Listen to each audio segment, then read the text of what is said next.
Hey, I'd like to welcome you to another episode of Money Matters Top Tips for Success, where each and every day I bring on new business owners, entrepreneurs, and executives and have them share their top tips for success with you.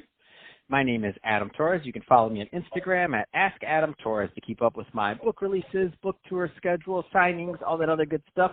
Always love to connect with you there. And as always, if you'd like to apply to become a co-author of one of my upcoming books, just head on over to the website, moneymatterstoptips.com, and click on Become an Author to apply. All right, so today I have Amir on the line, and he's head of strategy and talent and operations over at Black Lines. Cal, welcome to the show. Hey, Adam, thanks for having me on. So I'm excited to get more into what you're doing over at Black Lines, but before we do that, let's get a little bit further into your background. So how did you get started in your career and in business? Yeah, sure. So I have kind of an unconventional path. I actually started my career on Wall Street as a leveraged buyouts investment banker, working on leveraged buyouts from private equity companies. I was working about 80, 90 hours a week. It was a pretty intense job, but it was something that I wanted to do out of school and was very passionate about early on. So I did that for about 5 years, and then just before the financial collapse of 2008, I went to the head of my group and I asked him for a year off so I can travel around the world. Luckily, he granted it to me, and I left March of 2008, just before the financial collapse, and I traveled around the world for a year by myself, visited almost 30 countries in that year. The trip had a very profound impact on my life and really changed the direction of it fully. Upon return, I took some time to think about what I wanted to do next, and then shortly after started a consulting company advising businesses, startups on strategy, partnerships, operations, finance, and did that for about 7 years or so, both in New York and in LA. And then Black Lines was one of my clients, and they eventually brought me on full time to be head of strategy and operations there.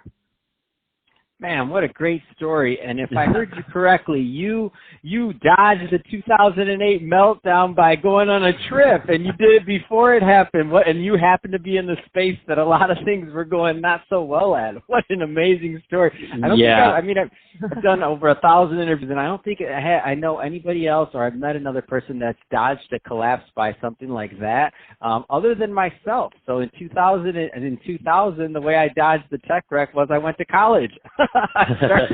So I was out of the business at that point in school. They say, "How do you dodge it?" I said, "Well, I went to college." There you go. I love your story, Cal, but for some other reasons other than that, of course. Number one, you really took some time to really kind of assess what you wanted to do. You were in one field and you did a complete pivot.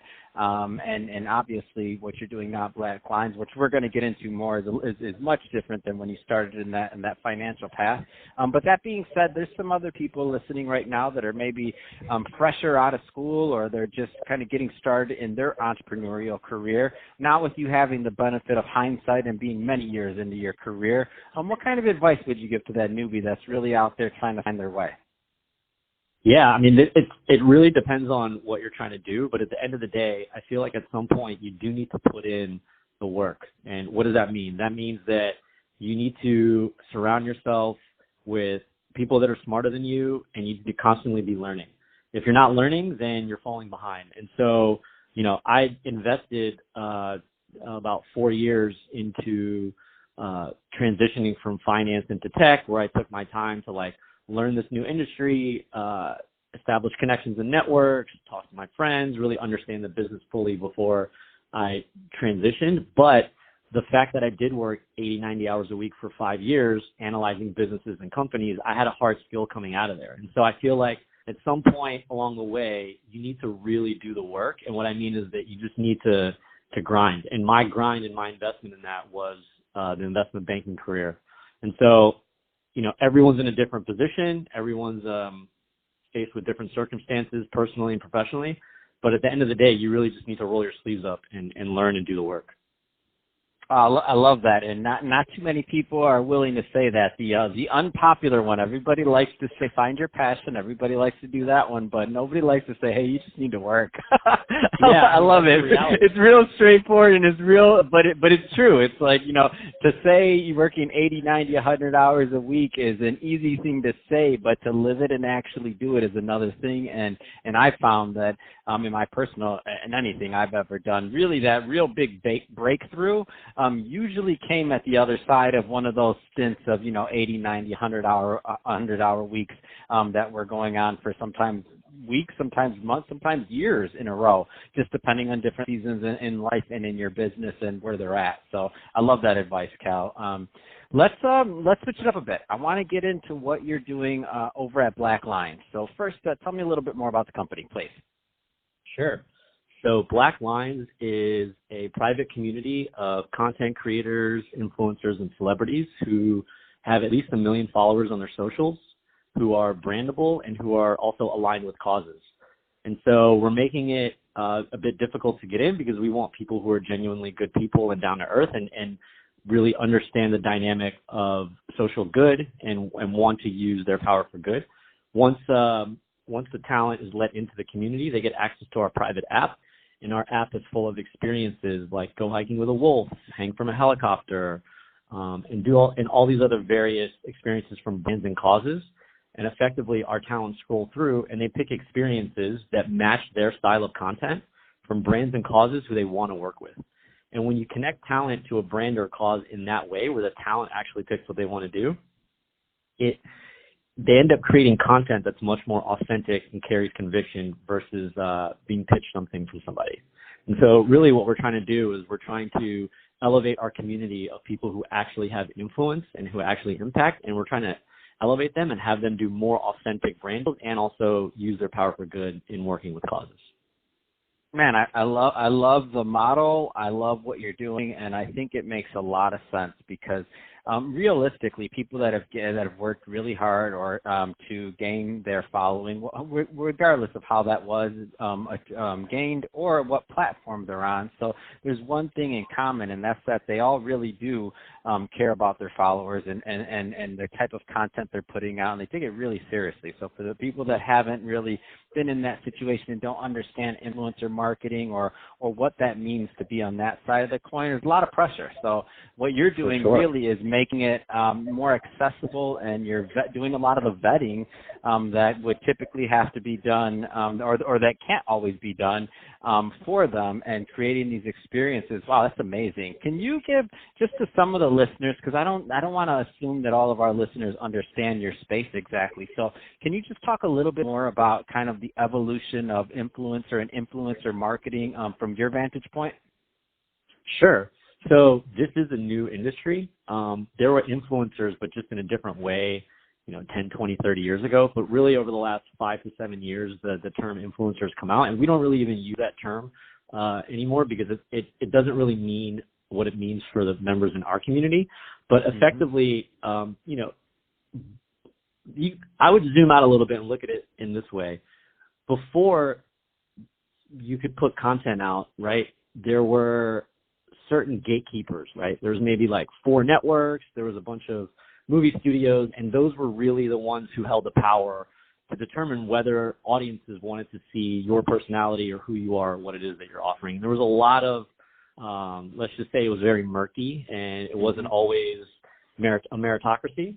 And then with the advent of social media and really Instagram really pushed this forward, although Facebook and the other ones also did as well, personalities could now have a direct communication with their audience and with no middlemen telling them what they can do or what they can't do. And it really did open up the door for a meritocracy, in that if a person is funny or their personality is a certain way or there's something admirable about them that people like, it's an open forum for them to then receive that audience and build their audience and really manage their brand the way they want without having producers or executives or anything like that getting in the way. Now, there is still some of that, but in effect, you could look at influencer marketing as a way for talent to directly connect with their audience. And influencer marketing really has gotten a bad rap over the last few years, and rightly so. There's a lot of influencers that aren't really using the platform in the right way, and I feel like what we're trying to do is really push things back into a more authentic and positive direction. And so really in this day and age, any brand that wants to get the word out, you have several options, but they're not very good. You can buy paid advertising, which isn't as effective as you'd like it to be. But I mean, imagine you have literally any product, any app, any new company that's starting. At some point, they're going to need, if it's a consumer-facing product, they're going to need to get their word out.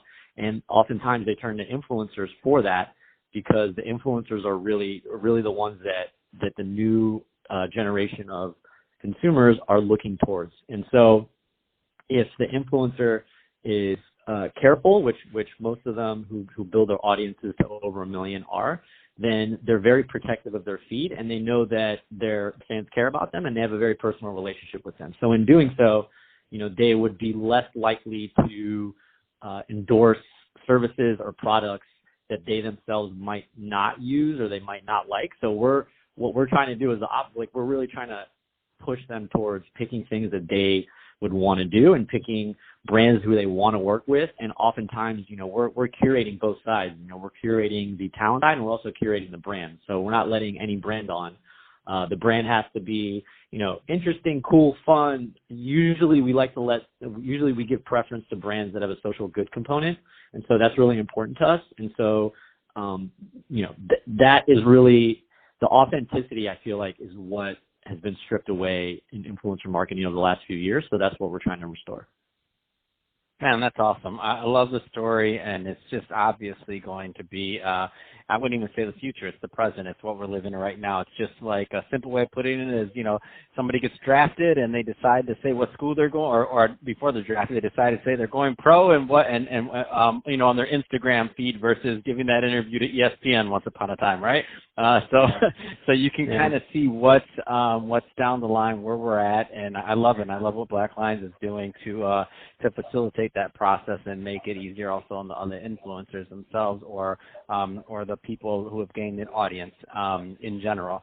So that being said, Cal, if somebody wants to connect with you, I know this isn't like a B2B thing or this isn't like a consumer-facing thing, because it is specifically for celebrities and other people that have audiences, and I'm sure they'll have their channels to find out about Black Lines. But if somebody wants to connect, what's the best way for them to do it? Yeah, if they'd like to learn a little bit more about Black Lines, they could visit our website at blacklines.com. But again, there's not much content there because it's not a consumer-facing app. But if they have questions or want to learn more, they can also reach me on my Instagram, which is cal.amir. Fantastic. Well, hey, Cal, really appreciate you coming on the show and sharing more about your background as an entrepreneur and all the great work you're doing over at Black Lines. And to the audience, as always, thank you for tuning in. Hope you got a lot of value out of this. If you did, don't forget to subscribe to the podcast, leave me a review on the Apple iTunes store, do all those great things we do to support our podcasters. I really do appreciate it. And Cal, thanks again for coming on the show.